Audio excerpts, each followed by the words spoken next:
today's the day. What's up, James? Forgot my hat. Well, the red ones and blue ones are a little bit expensive, but I can help you with a regular black one. What? The blue ones and the red ones are kind of pricey. Yeah, I would like say anywhere so. between 20 and about $500,000 bucks. I don't have that much money. We And could neither do for do like I. 10 bucks. How about 20? Fair. Okay, be right back.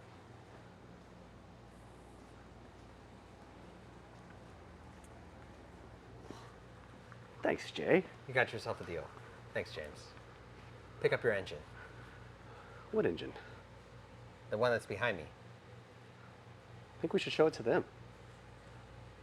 Who's them? Them. They? Thou? Them. The people that are also into stuff that we're into? Yeah, all 30 of them that watch my videos. All right. Dart-based, 2JZ, Brian Crower stroker, Purple timing belt. purple timing belt, ported head, gonna go into a Mark IV Supra that's getting a Motec box. It's gonna be cool. It's gonna be fun. I have a confession, though, for him. This was staged. I didn't really forget my hat. No, but his hat's worn out. He needs a new Oh, one. it's got some mileage on it. Can we pull it into the shot? It's on wheels.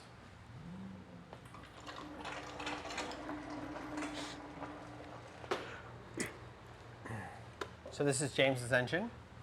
10-to-1 compression, CP pistons, Brian Crower rods, Brian Crower 94mm crank, Honda Journal.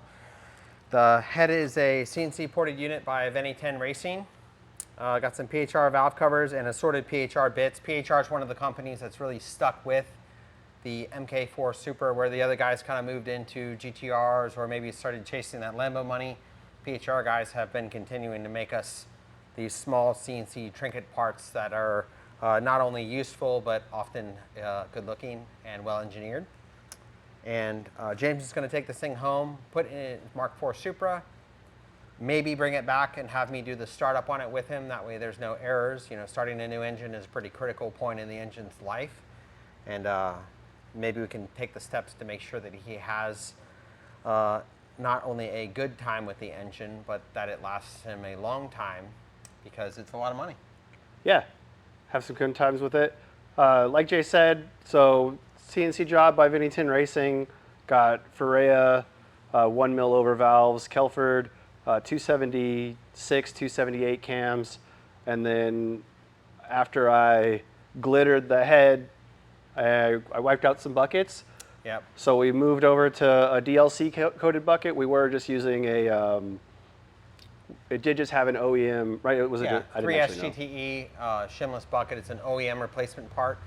These are actually the buckets that are through Kelford right now. They come with a DLC top, so you can get DLC buckets from SuperTech or Kelford right now. And the DLC is often a lifesaver, because once the oil's displaced, you're free to make metal, and making metal in the metal train is a bad deal.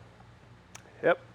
Have unorthodox racing cam gears. I don't think they make them anymore. They actually don't. You can batch order them. And then, so PHR with the valve covers, they don't do this color. So if you're interested in this, I brought Jay these valve covers.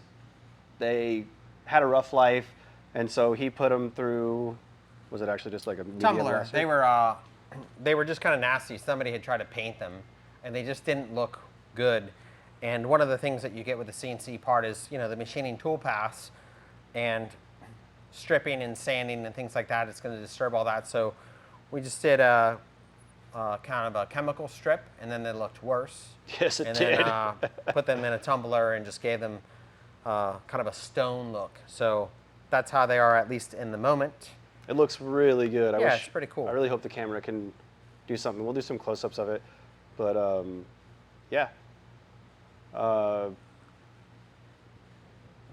Did you say, is it a B series journal? Is that what it is on the? No, it's so classically there's been two different rod journals in the racing community. Early on, back in the old small block Chevy days, they would often go to a what was referred to as a Honda journal. It's a 1.88 inch journal, and basically you have an oil hole in the crank, 360 degrees, then it gets re-oiled. So the longer the distance around the journal, the longer the bearing has to wait to be re-lubricated and kind of reimburse that hydrodynamic wedge that the oil is riding on, or that's relying on to keep the bearing off the crank.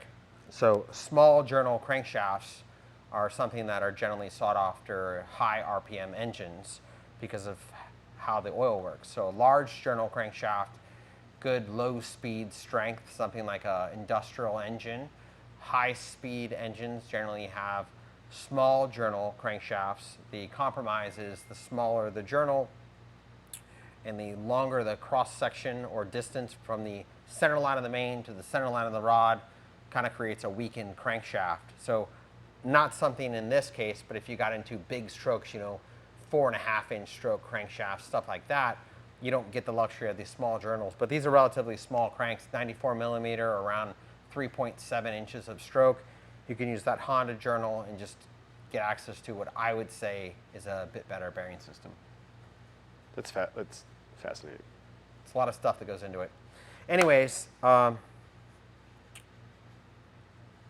James gets the engine back in the car. We get it sorted. It's already got a Grannis T56 swap in it. He just got a ring and pinion from Joel. So we can start to kind of make some laps with this car and have some fun with it. It's been a kind of a steep learning curve. A lot of, James came into the MK4 Super pretty hard. He kind of crash coursed himself right into this big mess. Insert video where he almost crashes his car. Oh, and that. But now it's going to have good wheel speed sensors and the Motec, and we're going to keep him, kind of on the safe and narrow when it comes to making runs in the car and staying safe. So, turned out to be a really neat engine. I'm excited about this DART program. You'll have the opportunity to buy a fresh, stronger block now. Not that James was overpowering the OEM block, but he's in a spot to have the latest, greatest. I didn't need a DART block, and I'm in no position to need it, and I'm not close to needing it. I genuinely fell into the DART block. Like, as crummy as this all happened, like the timing, like Yeah, the I timing couldn't was have, good. I couldn't have. I'm not the luckiest person in the world, but holy smokes, like this was a bit of luck for me. Yeah, no, it worked out good. And James gets to be kind of my beta. And one of the things that we talked about as we put a deal together was that he would move over to the Motec, because then that gives me access to helping him get the vehicle tuned. You just called me a beta on the internet, and I don't know how I feel about that. It's good. It's good. He likes it. So that's a wrap. James is going to take this thing home, get it in his car, and have Do some my fun. best. Probably. I'll probably have this in the car tonight, barring something. It's always something. It's always something. It's always something. Unfortunately, it's like the 5th time I've said unfortunately. But I think I told you that I could probably have it started, like this weekend. Not running. Like the motor will turn on. I don't have a turbo. So, gotta wait for that. No surprise, turbo didn't live, but it wasn't because of my car blowing up. Garrett got back with me. They said they would take a look at it. They didn't make any promises. I showed it to someone else, and I believe that I took the cover off, the turbine cover off like a fool, and I clipped the wheels and the turbine wheel and clipped 3 fins, and that caused an imbalance. So it was pretty coincidental. It sounds like it's coincidental that the turbo, I just found the turbo broken. I probably had broken it beforehand. Yeah, when you take, there's a couple ways to kill a modern turbocharger. Give it to me. Oil is obviously critical, because that's how the turbocharger is lubricating and cooling. And the second is handling. So if you have a turbocharger that you're going to take the CHRA out of the exhaust housing, they often can get kind of stuck together, and you get a rubber mallet and you tap around and you gently remove the turbine housing off of the CHRA. But if you get it cocked and you peel the turbine housing off, you can grab some of the turbine fins and hurt it. And if you've had a turbocharger that's been together for a long time, it's best to put it on its butt with the turbine housing down, soak it in PB Blaster, cycle some heat with a propane torch, and try to break the heat shield away from the turbine housing because they'll often rust together. But you can't just beat it apart and haphazardly pull the CHRA out of the turbine housing because you can often damage that turbine wheel. Yep. Sure. You sure will. Expensive lessons in life. Yeah. You know, self-inflicted injuries, can't get mad about it. Gotta grin and bear it. Yeah, live and learn. Then this is the best self-inflicted injury I've ever done. You still got a ways to go. Yeah. You may end up married. That's another self-inflicted. No.